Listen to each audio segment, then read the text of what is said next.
The person who dreams repeatedly of being chased but never caught, who wakes from dreams about showing up unprepared for an exam years after finishing school, who dreams of houses with hidden rooms they didn't know existed, often dismisses these as random neural noise or stress manifestations.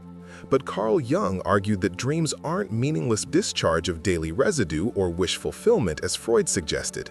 They're the psyche's attempt to communicate what consciousness refuses to acknowledge, using the only language available to the unconscious, symbol. The chase dream isn't about actual threat. It's about something in yourself you're avoiding, something consciousness has rejected that demands integration. The unprepared exam isn't about old academic anxiety. It's the psyche showing you where you feel inadequate or judged in current life. The hidden rooms aren't architectural fantasies.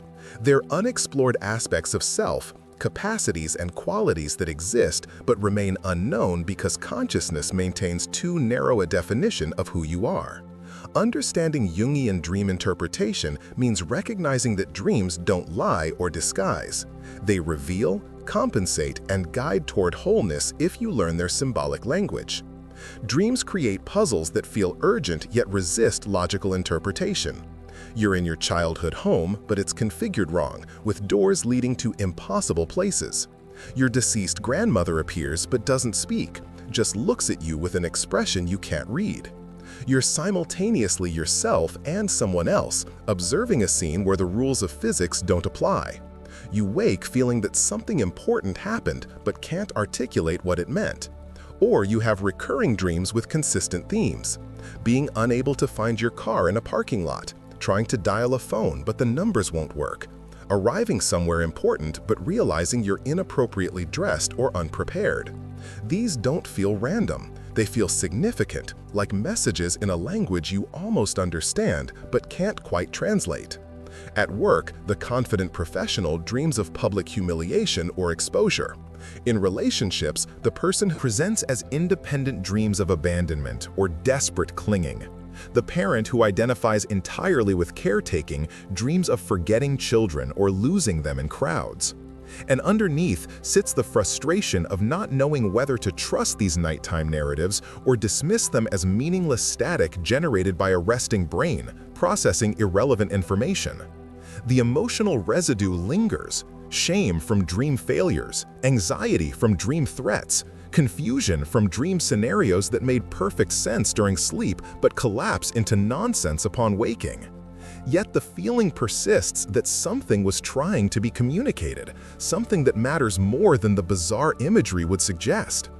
Jung's fundamental premise was that dreams compensate for one-sided conscious attitudes. If consciousness insists you're confident and in control, dreams will present scenarios where you're lost, helpless, or overwhelmed. If you identify as entirely rational and logical, dreams will introduce irrational elements, impossible physics, emotional intensity without clear cause, or symbolic imagery that defies analysis. This compensation isn't punishment. It's the psyche's self-regulating mechanism attempting to restore balance. The unconscious sees what consciousness denies, registers what awareness filters out, and uses dreams to bring that material forward in symbolic form. Jung distinguished between the personal unconscious, containing repressed memories, forgotten experiences, and aspects of self that were conscious but got pushed down, and the collective unconscious, a deeper layer containing universal patterns and images that appear across cultures and throughout history. Personal unconscious material shows up in dreams as recognizable people, places, and situations from your life. Your actual mother might appear, but she represents something about nurturing or control rather than being literally about her. Your childhood home shows up not as memory, but as symbol of foundation, origin, or early development. Collective unconscious material appears as archetypal images: the wise old man, the great mother, the trickster, the hero's journey, death and rebirth, the descent into darkness followed by emergence. These aren't borrowed from movies or books you've consumed.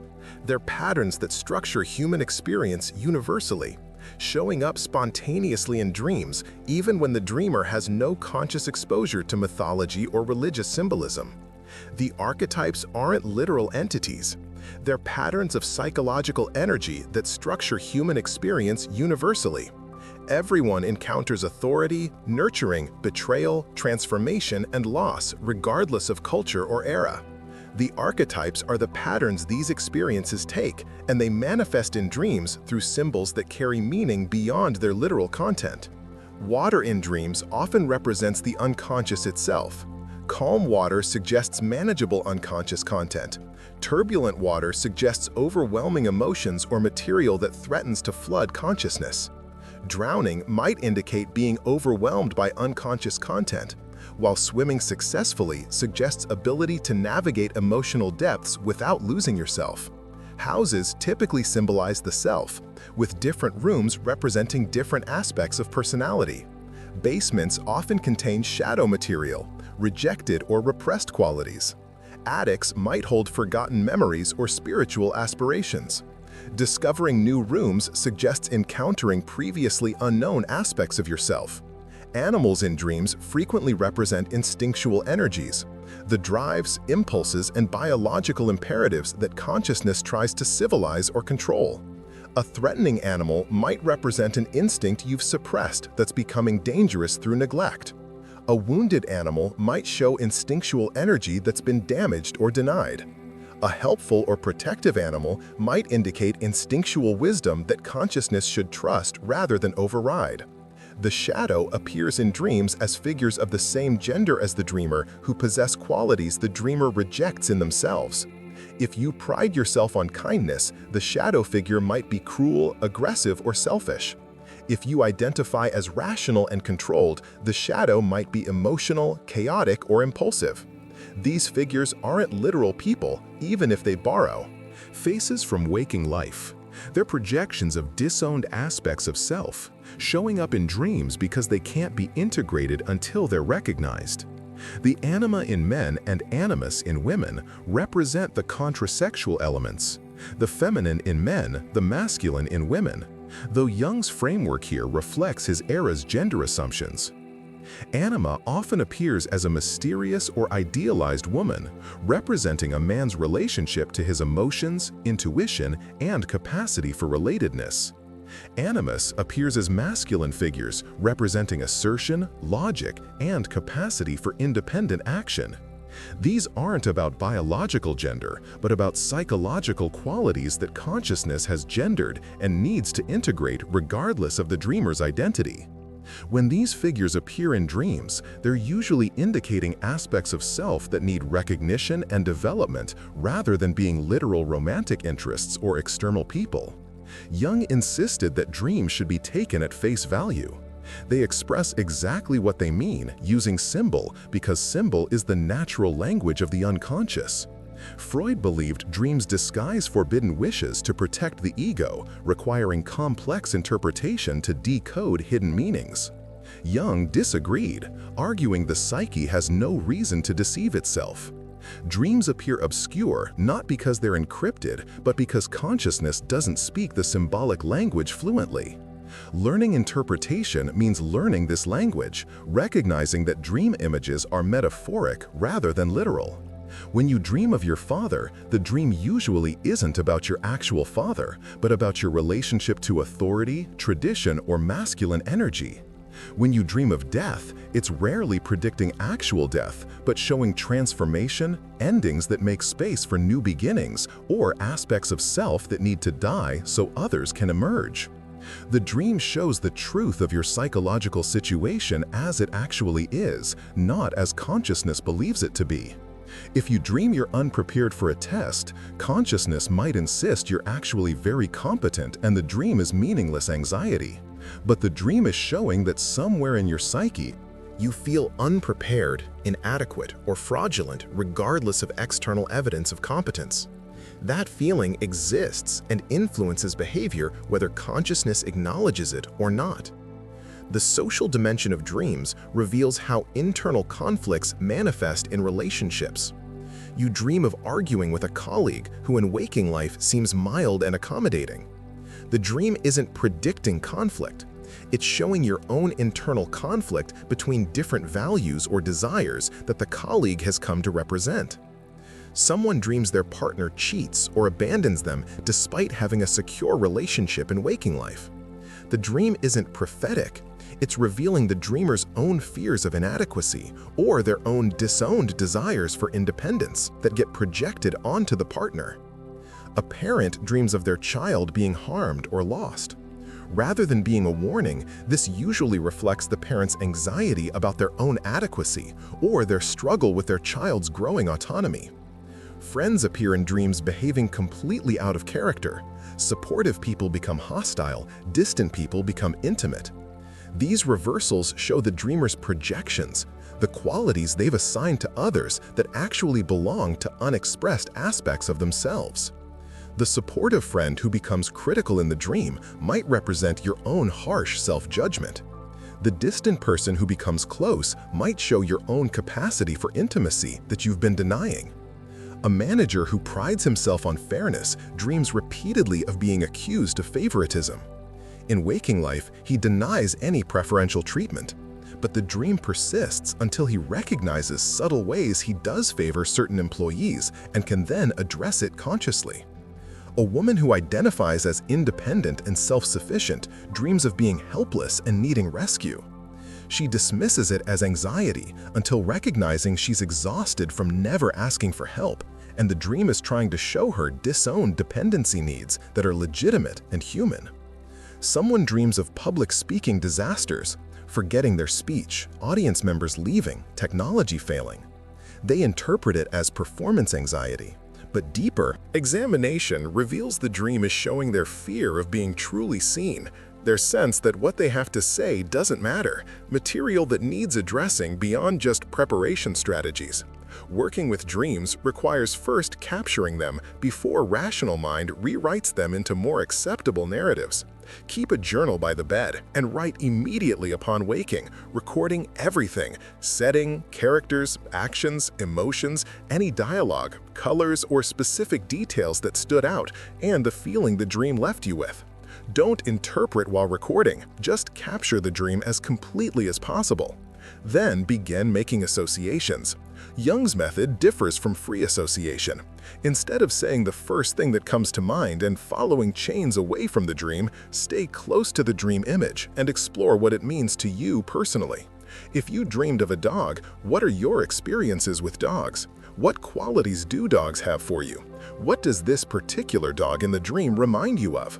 Build a web of meanings around each significant symbol, recognizing that while some symbols have collective meanings, they also carry personal associations that matter for interpretation. After making associations, connect the images to your current life situation. What's happening in waking that this dream might be commenting on? Dreams are almost always about interior psychological states rather than external events, even when they borrow images from those events. A dream about losing your job isn't usually about actual job security. It's about feelings of inadequacy, fear of not measuring up, or loss of identity that's tied to external role and achievement. Active imagination extends dream work beyond interpretation into direct engagement. After recording and exploring a dream, return to it imaginatively while awake. Pick up where the dream left off and allow it to continue, watching what unfolds without directing it consciously. Or enter the dream as it was and interact with the figures there, asking questions, listening to their responses, allowing dialogue to develop. This isn't daydreaming or fantasy where you control the narrative. It's create space for unconscious material to continue manifesting, giving it attention and allowing it to communicate more fully.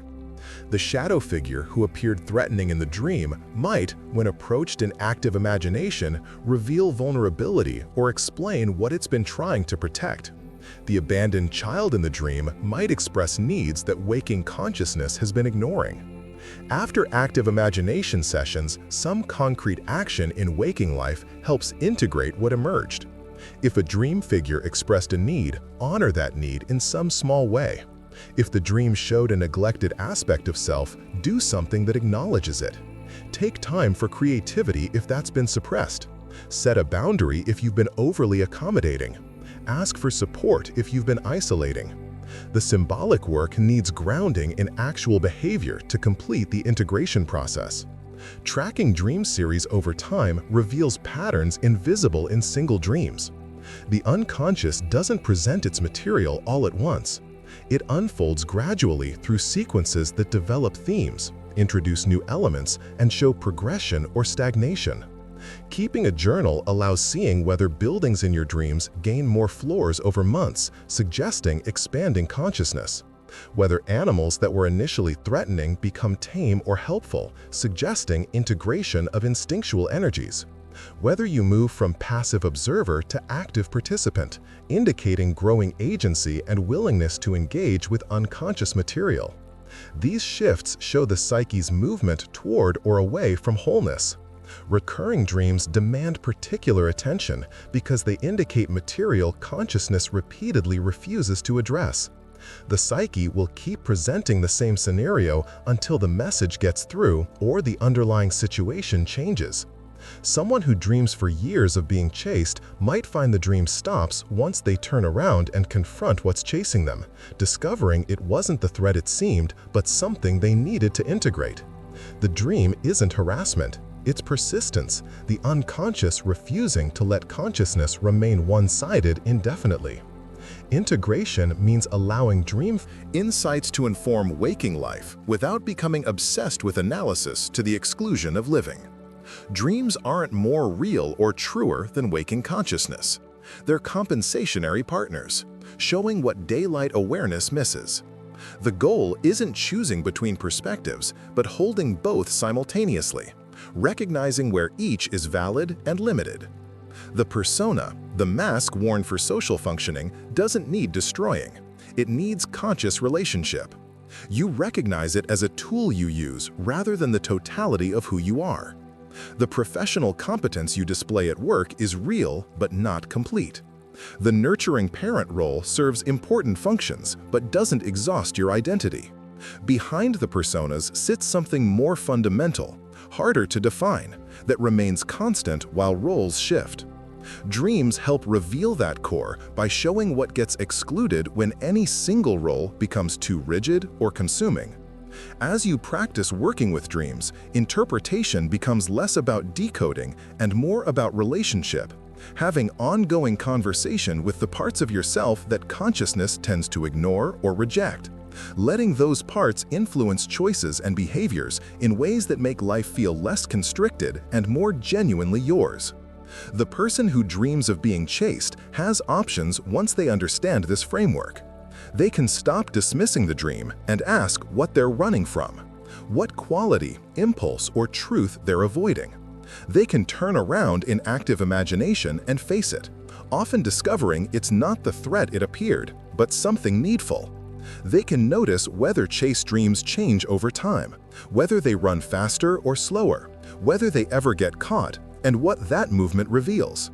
And they can recognize the dream is working on their behalf, refusing to let consciousness remain narrow. Insisting wholeness requires including what's been excluded. The symbol doesn't decode into simple meaning. It opens into complexity, showing depth and the ongoing work of becoming conscious of what you actually are rather than what you've decided you should be.